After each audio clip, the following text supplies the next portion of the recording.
everybody, and welcome to Baz on Blades. My name is Baz, and I talk about blades. Today we're not talking about blades. Today we're once again going to dive deep into the world of firearms, and we're going to talk about an extremely divisive, apparently, subject. One that I've watched many videos on myself. It's such an entertaining subject, as well as being safety oriented for firearms. I often find that safety oriented stuff for firearms is so in its presentation that people gloss over it. They go glassy eyed. You start talking to somebody about gun safety and you're liable to look down and they'll be on their phone. they're not even paying attention. I want to present something about firearm safety here in an entertaining way. And I know that you've seen from the video title already, we're going to talk about Appendix Carry and how to say goodbye to your junk. Because we all know, we've seen it on the internet, if you carry Appendix Carry, you are going to shoot yourself in the junk, or you're going to shoot yourself in the femoral artery and bleed out. And of course, on the internet, everybody's an expert, but I think they've narrowed it down to you've got approximately 32 seconds. And it doesn't matter anyway, you're a goner, you just shot yourself in the femoral artery. And I'm not trying to make light of that injury. It is a very, very serious injury that you better hope there's somebody capable around you and you're very close to medical service, or you're probably going to die. So there is, as far as degree of seriousness of an injury up front, there is increased potential carrying appendix carry over, say, carrying your strong side from 3 o'clock on the point of your hip to, say, 4:30, but right behind your hip, which is a very common carry, strong side carry, hip or behind the hip, for handguns, both revolvers and semi-auto handguns. Back there, people say, you know, depending on how your weapon is canned, the shape of your body, the worst injury you're going to get carrying here is if you have a negligent discharge when handling your firearm. You're going to shoot yourself in the ass. I hear more often actually of people shooting down their leg. Now, I don't want to shoot down my leg and have damage the entire length of my leg any more than I want to shoot my junk off or shoot myself in the femoral artery and bleed out. But that argument aside, as far as the degree of potential damage and the lethality of it, let's put that aside. I don't think anybody is arguing at all that there is a difference in damage in those two areas. So we're not going to talk about that at all. What we're going to talk about is there a greater potential for you to have a negligent discharge carrying appendix carry? Now I'm going to step back here. You can see I am carrying appendix carry. That is my Ruger LC9S Pro, an excellent little inexpensive semi-auto. It has been cleared off camera, safety Nazis, but since we are going to be using it to illustrate in this video, we are going to clear it on camera also. Please stop crying, please. It bothers me so much when the safety Nazis start crying. Here, see, wipe your eyes, please. This just tugging at my heartstrings. Empty chamber, empty magazine well, guys. Discharge in a safe direction. Let's go ahead and put that magazine back in, put her back in the holster, and talk about whether you have a greater potential for a negligent discharge when you are appendix carrying. And I am going to say this, and we're going to make just this comparison in this video to cut down on variables. That is going to be comparing appendix carry to strong side hip carry, either IWB or OWB. That's the only comparison we're going to make here, guys, just to keep it simple. I think, honestly, in my opinion only, there is a far less chance of a negligent discharge when you are carrying appendix carry. Now remember, we are putting aside the part of the argument that has to do with severity of damage. That's not what we're talking about here. We're talking about why there's so many negligent discharge possibilities when carrying appendix carry. The thing that you hear all over the internet, on the forums and whatnot, they're all saying, you know, there's such an increased chance of injury and the severity of the injury and blah, blah, blah. Severity of the injury aside, let's talk about the increased chance of a negligent discharge. I think up front, less of a chance because the firearm is up front. It is in my core zone where I am most dexterous with my arms and my hands. I have core muscle group. Everything that you do in life, no matter how you move, no matter what you do, relies on your core of your body. You react towards the core of your body faster and more natural under startle than you would reaching around behind yourself. And that's what we're talking about. We're going to talk about handling our firearm appendix carry. Why it's safer. You're working in your core. You can look your firearm in and out of your holster. I want you, all of you right now that are watching this video, to stand up right now and look all the way around your body. Okay, I'm 50 years old. I stopped caring about what was happening on the back of my body about 15 years ago. Don't even care anymore. There's no reason to even look back there. My ass is big, and you know what? That's, you know, it's a great ass. It's a great ass. Take it from me. Anyway, there's no, how am I gonna, I cannot look the firearm into and out of a holster. I'm all jacked up on adrenaline and epinephrine. I've been startled. I'm reacting to something that is potentially life-threatening with my firearm. Okay? I've got to be able to look. I want to look the firearm into and out of and back into a holster safely. And I can do that up front compared to the back. All right? That right there, in my opinion, cuts down the actual chances of a negligent discharge from holstering, unholstering, reholstering. That immediately cuts down on the chances carrying up front over carrying behind the center line of your body. Right there, I mean, there's no way that you can't argue against that. If you have ever carried strong side, you've got to handle your cover, your clothing here. You've got to manipulate to the holster. Is your holster the type of holster that supports itself, or is it going to collapse when you draw the weapon? Is it going to be collapsed down and flat? You're going to have to fiddle with it. Guys, you can't say that there's less of a chance of negligent discharge here than there is here. Okay, guys? Step back here where you can actually see me. And this, okay, I'm looking down. I can draw my firearm, and then I can look it back into the holster. What you think about that speed draw right there? Look at that. I am not cool enough for the YouTubes. Anyway, guys, you can look it in and out. That instantly means you are going to see anything that's going to get in your trigger guard. Your holster is folded in. Anything that could cause a negligent discharge.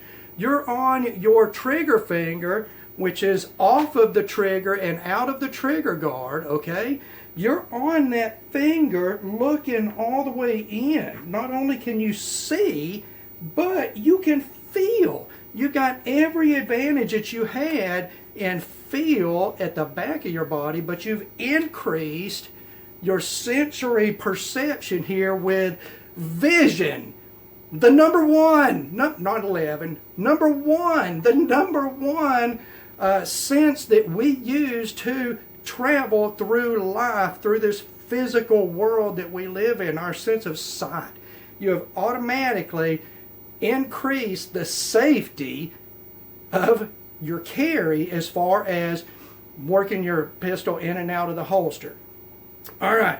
I don't think you can argue about that at all. And again, totally set aside the damage zone, the potential for the severity of damage. We're throwing that out right now. We're not even worried about that, because once we get to the end of this video, there's going to be no way that you should ever have a negligent discharge and shoot your junk off or shoot yourself in the femoral artery. In fact, by the time we get to the end of this video, the title of this video will be worthless. You won't need to know how to say goodbye to your junk.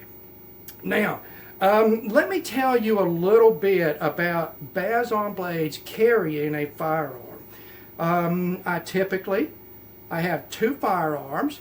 One, this Ruger here, and then I've got my Taurus G2C, so I have a choice between capacity and a compact chassis for each one. I'm single stack and double stack, and they both are carried IWB Appendix Carry in a simple, non-bulky Kydex holster. Now, the holster that I am carrying this Ruger in is one that I bought off of eBay for about $25, and it is exquisite. It is very trim, very minimal. The molding is very detailed. The retention is very good. It is just a single Phobie type clip on it, guys. And for this small of a firearm, the single clip is okay to keep it stable. It's nice and wide. It comes in a lot of contact area with your belt. And the good thing about this holster is it is one of the things that makes carrying appendix carry safe. Now, you have seen me take that weapon off of my belt. You've seen me put it on my belt. The thing is, I want to carry my firearm in a holster I can manipulate in any way, anytime I want, without decreasing the margins for safety. What I'm saying is this: I don't take my firearm out and then take my holster out and then put the firearm back in the holster and then do whatever I've got to do that I'm taking the firearm off of my body. We're going to simulate a day with Baz-on Blades carrying a firearm. So I wake up in the morning. I don't have a firearm, of course. This little set of drawers here I keep the video stuff in is going to simulate the safe. So I get up in the morning, I take a shower, I get dressed, and then I go to my safe and I take out my firearm out of my safe and I stick it in my pants in the holster. Well, Baz-on Blades, hold on a second. Hold on a second. You didn't even look at that firearm when you took it out. No, I didn't. You know, one of the safety rules, the core safety rules of firearm use, carrying a firearm, is always treat your firearm like it is loaded.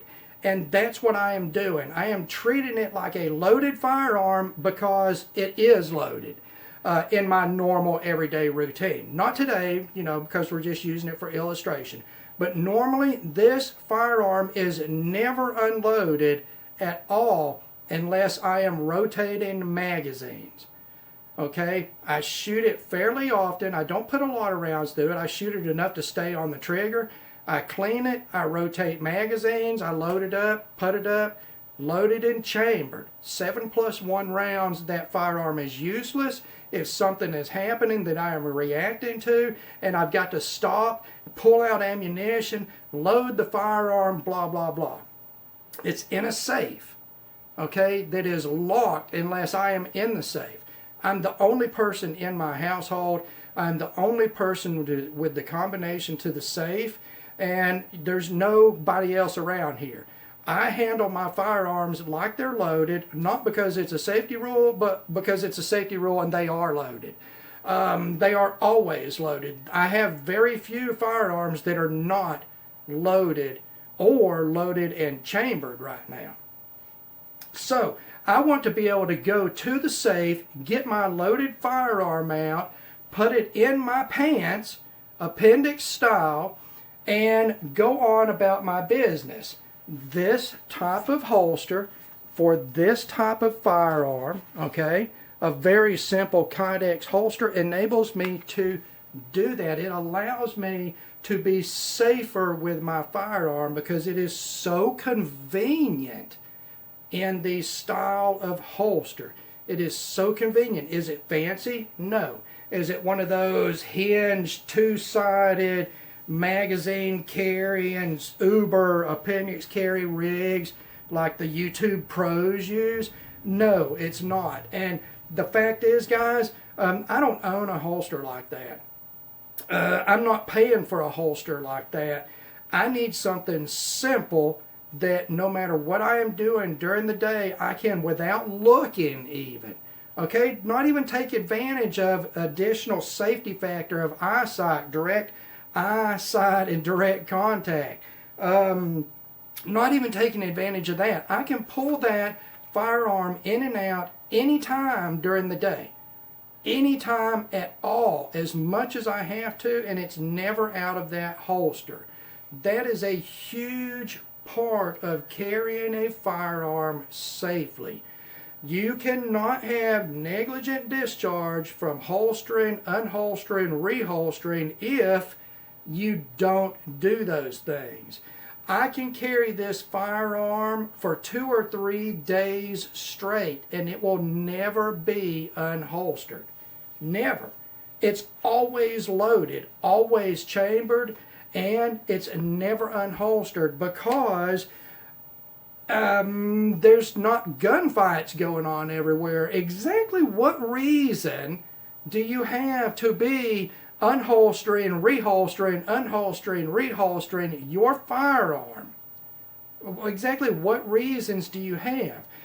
If you are training, it doesn't matter where you carry your firearm. There are inherent dangers associated with training, with pushing yourself as you're handling a firearm.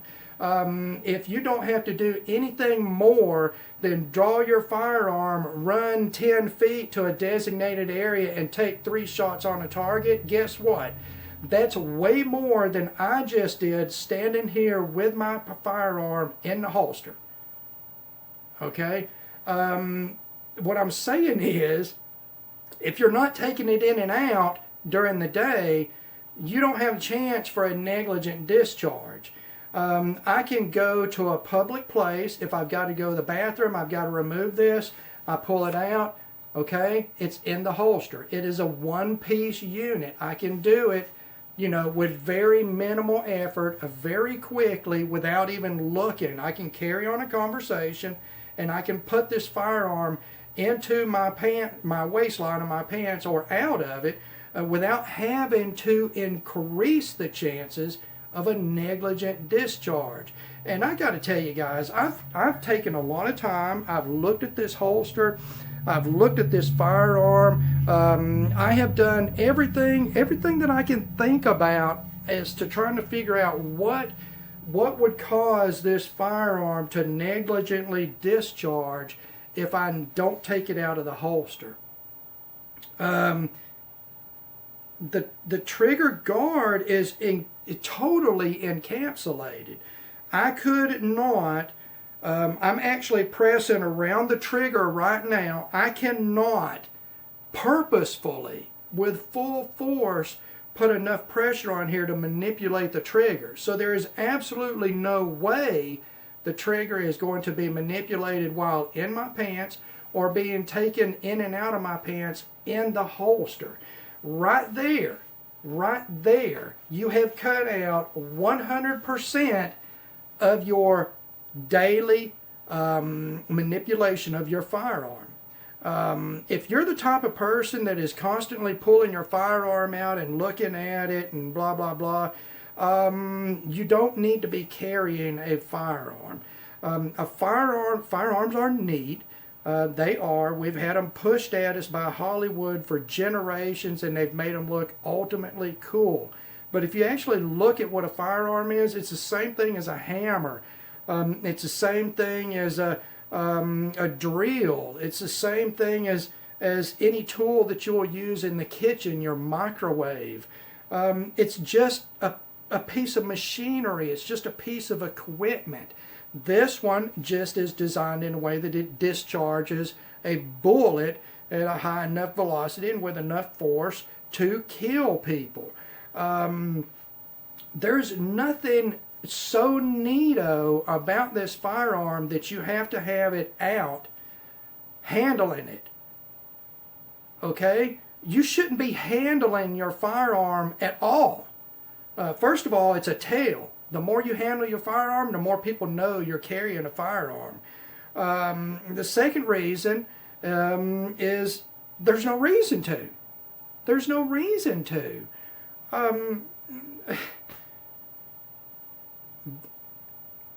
I can literally carry this firearm or a combination of this one and my G2C for days and days and days, and neither one of them ever comes out of the holster. They sit in the holster, loaded and chambered. I pick the holster up with the firearm and stick it in my pants. At the end of the day, I'm going to come back to my pants. I'm going to pull it out just like this, set it into the safe, and that's it. There's no manipulation of the firearm in between. The only time I'm doing anything with it is in the holster itself. So right there, we've got a combination of adding visual, confirmation of reholstering when you move from your hip or behind your hip to appendix. We've already added that in. That's a safety factor. That increases the safety. It decreases the chances that you're going to have a negligent discharge automatically, just that. Okay, the next thing we're saying is stop handling your gun. Okay, get a holster like the one that I've showed you here and carry your firearm in that. It can be loaded all the time. It can be taken in and out of your pants as needed. During the day, the only time you should pull that thing in and out is if you're working or you're in a position you can't comfortably carry it. Say you're driving your car. If you sit down and it's digging in, pull it out right down the side of your seat in the holster. Okay? When you get out of the car, you pick it up, you slide it right back in. It's super simple. It's easy to do, guys. It's quick. I can get in and out of my car, okay? Even driving the sports car that I do, I can get in and out of my car, take that holster out, put it back in, and I do it all behind the door, camouflaged in the movement of getting out of the car. Nobody ever sees the gun. Nobody ever sees me doing it. The only thing they see is when I stand up and turn around, I just straighten my shirt just like normal. I just got out of the car. And still, I have not incurred an increased chance of negligent discharge because, again, the firearm is staying in the holster. Okay? If you are just carrying your firearm, you should not have chances of negligent discharge. If you eliminate the chances, it doesn't matter really where you carry the firearm. Now we'll bring back in the potential damage. Yes, up front, men, you do have your junk, your package, your baby making tool set. Also, men and women, you have a major artery, okay, that supplies a quarter of your body. That is a huge tube with a lot of blood flowing through it with direct flow, basically, okay? There's pressure there. There's going to be pressure there. If you destroy a section of it, 32 seconds. You better call mom and tell her you love her. So that is true, guys. But what are the chances that you're going to have that negligent discharge? I've just showed you two things in just the added benefit of being able to look the firearm in and out of the holster that comes with appendix carry up front in your core area that you react to the fastest, the easiest, and without thought. You don't think about reacting towards your core. Anything else, you're going to be thinking about it to some degree, unless you are one of those super ninja operators that thinks that you can instantly react to anything no matter what, even though you've never done anything in your life to ever actually give you that skill set. You have to shoot literally tens of thousands of rounds of ammunition through all your weapon systems before you reach that level of proficiency. You have to actually train basically with unlimited amounts of ammunition. I don't know anybody. I've never known anybody outside of a competitive shooter, a team member, just a very enthusiastic military member. Very few, very low percentage of firearm enthusiasts actually train. Going to a 3-day training school where you shoot 500 to 1,500 rounds is way more than 90% of firearms owners will ever do. And that in itself, 3 days of training, is not sufficient to make you into a super ninja operator. Really, you've got to come over here to the Baz on Blades Tactical Shooting School and Academy to get into our Ninja Operator class and our Advanced Ninja Operator class. Now, if you go through those classes, I guarantee you, you will get out there and look like a total fool. Just like Baz on Blades even saying he's got those classes. Because I don't. I'm just making fun of people online, guys. All the tight t-shirts, super draw guys, that are like fucking, 0.1 second draw robots.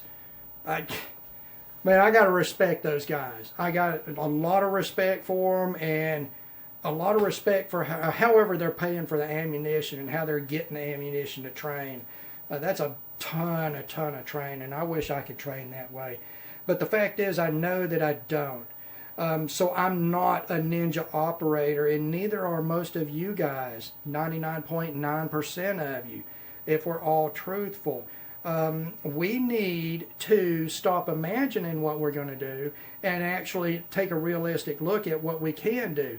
To Baz on Blades, the easiest and most consistent way to be safer with a firearm was to cut down on the amount that I handled the firearm. It's sitting here right now, guys, and no, this weapon is not loaded. It is cleared, as you saw, but still there's been no manipulation of it, and I'm carrying it right here, guys. Let me step back.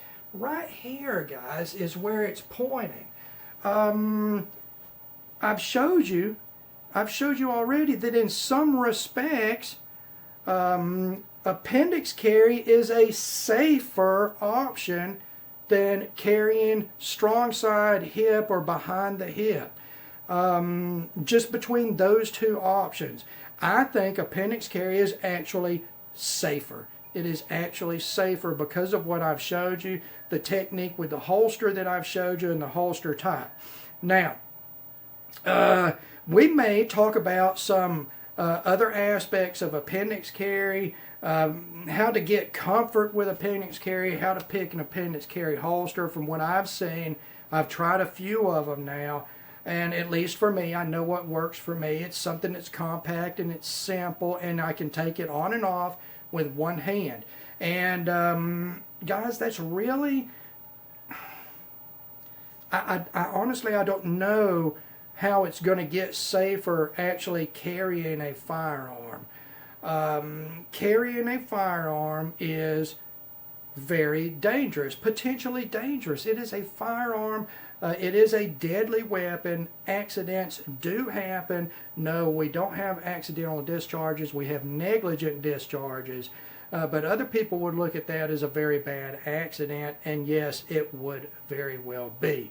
It doesn't matter how you carry your firearm, you have to be safe with it. Every little thing that I can show you or you can figure out on your own or you see on another video from guys that know way more about what they're talking about than I do, every little thing that you can add that adds safety, think about it.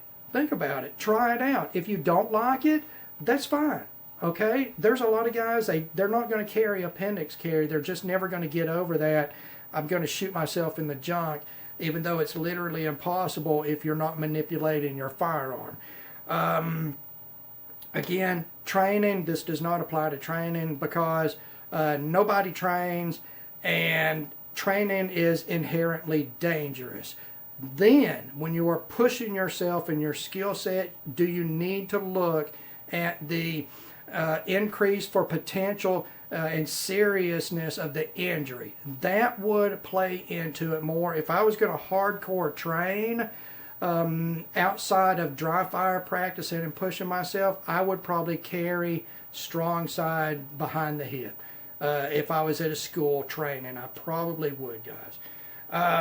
But for everyday carry of a small firearm inside the waistband, concealed in a good holster, I think appendix carry is fine. In fact, safer in some respects, just like I've showed you.